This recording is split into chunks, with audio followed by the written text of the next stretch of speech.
My garbage person is Rumble host Stu Peters, who chose to focus on the most important issue that our country is facing right now. Taylor Swift and Travis Kelce's relationship. Take a look. Taylor Swift's latest high-profile romantic prospect is Kansas City Chiefs superstar tight end Travis Kelce. Taylor was in attendance at the most recent Chiefs game as a guest of Kelce. Reportedly, they had some private dinner date afterwards. Now, why is this interesting? Well, now that Colin Kaepernick is gone, Kelce is basically the avatar of the liberal forces that are wrecking the National Football League and countless other American institutions. Travis Kelce, of course, knelt for the national anthem. Kelce does ads for Bud Light, and to top it all off, Kelce does ads for Pfizer to promote their death shot. Can we pull up the screenshot? First of all, to talk about the graphic that they made, which is Taylor Swift and Travis Kelce, and it says Pfizer celebrity psyop. But then I think Brett rightfully pointed out how terrible his green screen is and just the shadows all over his face. The discoloration is fantastic, and I wouldn't expect anything better from the esteemed Stu Peters show on Rumble. But if you thought that he couldn't get any more ridiculous with what he was saying, he's then joined by a conservative Morgan Ariel, who wants Taylor Swift and Travis Kelce to be executed. These people are responsible for murder.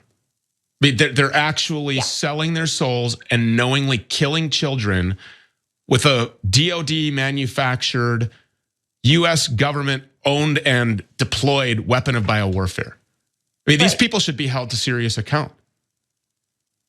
I think people deserve to be publicly prosecuted and hung. I mean, the same thing that you say. I think that we need justice in this country. I think that celebrities that are pushing it, they should be tried, and they don't have any conviction because their God is Satan and they value money instead of human life. I like to imagine Taylor Swift praying to Satan every morning before she goes and vaccinates children with poison, because that is apparently what they're doing. Now, I don't know. Brett, watching this just makes me think of how easy it is to be one of those conservative influencers, like how easy it is to just know nothing, be proud of it, and then cash in on your ignorance and saying increasingly bizarre and insane stuff. I love that she's like, Travis Kelce should be hung. Guy's 6'5", 250. I think he is. God, Taylor Swift, I think he's fine. But like, this is what's crazy it's so easy. It's just this word cloud of nonsense that they repeat over and over again. And then at that point, you don't really need like logic to connect the dots. You just say all of the words people in the right-wing ecosphere are used to getting mad at.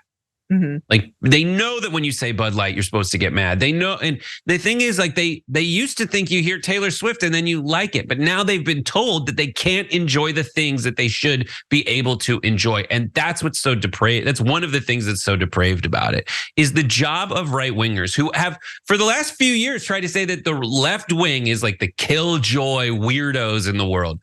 You guys are mad at Bud Light. And you're doing it from like your weird torture dungeon with your green screen behind you. And you're talking about Satan. You're a weirdo. And all the people on the right who have said that folks are abandoning the left because the left is policing your language. You're policing every single step of everyone's life, what they can watch, what they can laugh at, what sports they are allowed to watch, and what beer they can drink. You guys are psychos.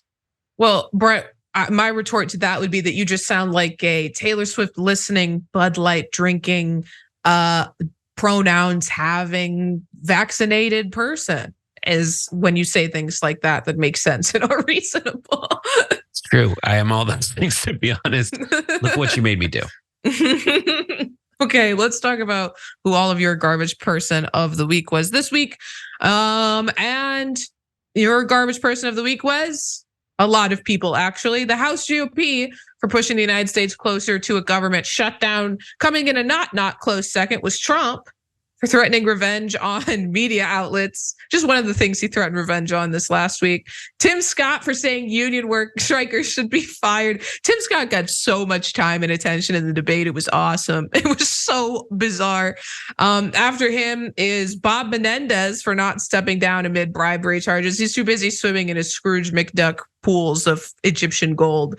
And then Paul Gosar for his homophobic rant against Mark Milley, which I haven't listened to yet. I didn't hear about that. I don't even want to hear it now, actually.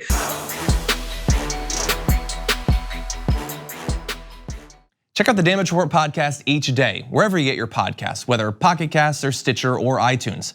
You can join me as I give you the news and stories you want, with a range of co-hosts and interview guests jumping in on the fun each day.